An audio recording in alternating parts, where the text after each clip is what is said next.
ngasi video amuk yeng minarasi ko ngasi gi sisu akoina manifestation gi matang da sema video ne khara dum khatang video se mix up tawre gi se haide tarot reading ga law of attraction gi matang da gan hai tare ko adu ngasi gi symbol gi matang da hai tare ko ngasi gi video se symbol amagi maram da khangminasi ko sigi symbol se karai da kamaina akoina kaino to gadagi haidi सिजनगदगे हाइबदो symbol से कईनो हाइ मतम द symbol से केम नते को अखोइना मैथ्स सगना हो याव दुम द इन्फिनिटी सिंबल से होइदोनी को अदो इन्फिनिटी सिंबल से अखोइगी लाइफ तक करी कमाइना कयाम कानब पुरक पयागे हाइबदो अदुदो खंगमिनसे को हाइदि सिदा आइना कलर अहुम लोथोए को कलर अहुम सिगी मतुंगिना आई मथंग मथंग अदुम हाइदि फजना हाइरागे को हाइदि सिदा अहाम बगिसना आइगी जॉब की नत्रगा एग्जाम की कई निबीबगी है तारे को व्हाइट मचू सिना को ग्रीन सिना पैसा नुसागी मले न को हाइदी ग्रीन से तुम आइना मुक मचू सु ग्रीन इयोन हाइ न को अखोइना पैसा मैनिफेस्ट तब मतम द को अदुगा रेड तत्रगा पिंक चे से लोबी ओरिगामी सिकी तो लौरे को नत्रगा साइ अखोइ पोस्ट पेट थोको द अदु ओरसु या को कशु काइदे को अदु सिदा कमाइना तबगदब नो हाइबदो हाइपेतंग यमिनारसे को अहाम बदा अंगो मचू से लौरसु को अदुगा इन्फिनिटी सिंबल मैम अदुम कनो दे येंबिरो को हाइदी गूगल द कई दे येंगे सु येंगो को खंग अनम बना दिलोय खंग बिरंगने इन्फिनिटी से को अद कोइना 8 तौना तविना मासे सुमाइना पे तौरे को सिगी सी सिंबल सिना हाइदी यानी हिपन ब 8 से हिपगा लेबगी टाइप तम तौद्रा सिजा सुमाइना लेरे को अदो कोइना सिसे अहम बदा कोई एग्जाम की नत्रगा कइनोगी ओइदेनी न को सिगी पोचे एग्जाम नत्रगा आइगी जॉब की कईगी सुगुम्बा ngei से ओइदोने बसिसे हाइदि आइना इंटरव्यू गुम्बा चटके नत्रगा आइगी लाकदोरिबे एग्जाम एंट्रांस गुम्बा अतै अतै हाइदि थबकी एग्जाम थाबो खोटबा दुम्बा मैम तो को अदु सिसे ngasai आइना सिसे केनो तौबो हौ मतम दुदा सिसे दुम साइना हंजन हंजन हाइपेतंग केनो तौबिरसु याइ को सिसे अखोइना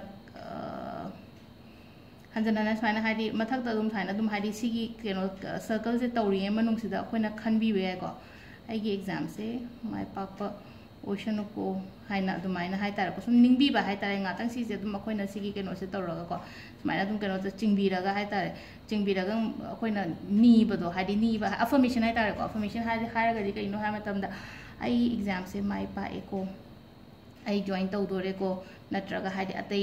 आंगांग नीट थाबा कईका लेना को अदुम मैम सुंगारेगा हाइदी आई एग्जाम से माइ पाए अदुगा आइदो कॉलेज चंगदोरे खोतोरे हाइबना चिंगबा अदुम मैम दो हाइतार स्माइ तरोगा हाइदी से अदुम अखोइना अदुम अनी हुम लंगा तंग तौबिबे को अदुगा इबसिना करीनो हाइ मतम सिदा होइदिको नंग एग्जाम अनी थागे हाइरगदि को एग्जाम नंबर 1 एग्जाम दुगी ममिंग दो सिदे इबियो को सिदा हाइदी सिदा अखोइना इगदब तौरिबा एग्जाम नंबर 1 सिदा नीट एंड खाली को नीट की एग्जाम ममिंग इबिरो अदुगा सेकंड दुना हाइदी अखोइगी आईआईटी करी क्राज केनोगी अदुमबगी ओइरगना हाइदी एंट्रेंस इंजीनियरिंग के का है को एग्जाम दुगी ममिंग दो इबि वानिदा अदो इबा मतम सिदा को हाइदी अखोइगी सर्कल सिदी सोहन बिगनो को अदुगा सिजे इरे को exam number 1 exam number 2 bank की एग्जाम ओइरेन हाइरासेबो को हाइदी अमना बैंक की ने अमना आर्मी की ने काइना खलसेबा अदो बैंक की से दुम आई सिदा दुम हाइपेट सोमना कंदे इरागे को काइना सेम केनो ज्ञान तानाबा अहाम बेदुन एग्जाम की लेरेना को हाइदि अंगांग एग्जाम थाबो खोटपा दुम मयाम के अदुगा सेकेंड फिनिशना हाइदि बैंक जॉब की को अमदना बैंक काइना इरसे को अदुगा अमदना एनी डिपार्टमेंट को हाइदि अखोइना केनोगी हारसे को आर्मी हाइजिलसे को सिदा को हाइदि आर्मी की जॉब ने ना खलसे को अद सिसे स्माइन इबीबे आइ को अखोइना को सिसे इरगा कमाइ तौगदबनो हाइ मतब सिदा अखोइगी युमगी साउथ वेस्ट कुमदा थंबीबे आइ को अदो साउथ वेस्ट से अमु थीबा खोटपदा ज्ञान ताद्रगदि केम काइदे अदु लोइन तोथोकपिग्रो हाइदि अखोइना सुगुम्बा हाइदि डायरेक्शन थीबसे को यांगावबने अदुदुना सिसे आइगी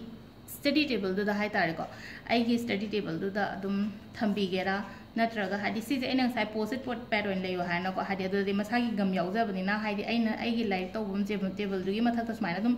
नपीरगा थंबा याइबा सिजे दुम लेरे को अदुमाइना नपीरा थंबम याए अदुगा अमना अखोइगी keno mon makada gumba su thambi ba su kashu kai de ko sija adu amana table study table gumba da thambire aduga amana mon makada gumba thambire ko adu same sumaina dum ko mathangi da hai tare ko mathangi da akoina paisa gi su chap manana akoina si je tawraga dum akoina ibe ko sida aige mani ne hairase natraga yum gumba masaning bagi haidi akoida keno ma lei wakhanam lei hadi darga sida akoina house and ibi rasu ai ko hadi ani ni be ko sigi keno sida hai tar ko infinity gi keno sida hai tar ko magi symbol sigi manung sida hadi amana in paisa su pame aduga natra aduga amana yum sabo khotpa su pame ko adu si sina mu si su si sina haidi akoina sizu mon makada gumba thambi be mon makada sum keno tawba hai nungti phamung loislo tawbanina sise akoina mo pa makada gumba thambi ra shek ko sigi poche lukhum gi mo pa makha gumba da thambi ko aduma leire ado si leire ko ado mathang gi sina haidi nga sai gi love and relationship gi has ko love and relationship gi da su chap manana irani aduga maming do ko haidi maming do suppose A sina nupane na hara se B sina nupine hara se mingdo sida ibiyo ko ado idraga su keshu kai de akoina sum haidi sum iraga de mu mya mamang sida kaino de tawi dana ko hai akoi gi imung gi mi hai tare ko imung gi mi kali gra sum uraga su nungai ta ba khota ba le na ko idraga su kem kai de ba hadi infinity gi symbol sidang sembiraga haidi si se aina dum khanjane sidana haidi si gi maming sine sidana ai gi maming sine en hairaga adain taroga si se dum smai taroga sisu mon makha gumba da thambi be ai ko aduga sigi na mu yam phaba na kamai tawge da si je akoina mai thadok piraga magi akoi gi keno do magi mai thabagi che du gi ut hai tare ko si se akoina mapan da kai da kam thok piyo akoina mamang da paper folding method adagi bay leaf tawgi ba daina haidi university da nangi message se yogi na bai wani da sida ado smaina tawbi be ai ko si ja ado sigi technique ohum se sida leire nga sigi se ado try taroga yengbiyo si masu infinity gi symbol sigi matang gi se ko adum manifest to base mayam su tokshan biganu ko haidi ache adu loidre yengdang gi video se yengo aduga haidi magi kana bado lawon ha nga sai gi amani ba hodringai da haidi adu suni ba yabra adu suni first priority do hai tare ko aige na first priority se karino haidi ऐसे समना है बता पैसा हाना नीसिरा नत्रगा कइनो हाना नीसिरा हाइबगी job हाना नीसिरा हाइबगी अमला आने को job हाना neo तारगदी job सिना हाइदि private job से तौर मतुंग the पैसा से लाक्तोइना हाइदि युम हाना नीरगो जो आइगी इनकम ति लाक्तना युम कमाइना नीदोरिगे अदुना अहामबदा आइगी थबक से नीरा मतुंग द मथंग लोइ लाकदबनिना अदुना क्वाइ नंबर 1 दा थंगदबजे कइनो हाबदि इसाना खंदोक पिरोगा हाइदि नंबर 1 से दा आइना क्वाइदगी अहामब नीगदबजे अहामब मैनिफेस्ट तौगदबजे करम पोनो हाइबदो को अदुमाइ तौरगा तौबिबे याइ को अदुगा अतई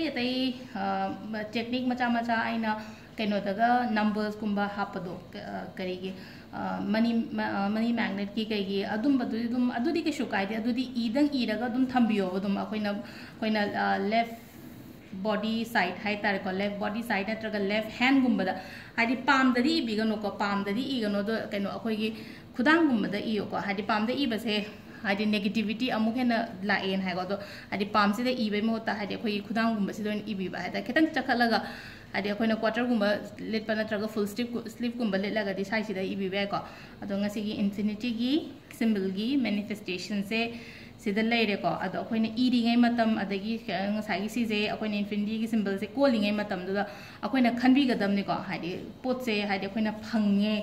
ai paisa se engon da lae natraga haidi sigi mi siga ngasai gi relationship ki matang gi da hai ko haidi ibaini gi relationship yam phaye haidi future da na baini luhong bo ko ba pa me ko le haraga di dum sida su ningbi ba ko haidi ai ga ma ga yamna phajana yanare aduna haidi akhoi luhong dore go tore haibna chingba adumaina ningbi ba ko sija adu sida leire ngasi gi video se ko ma'am सु try तो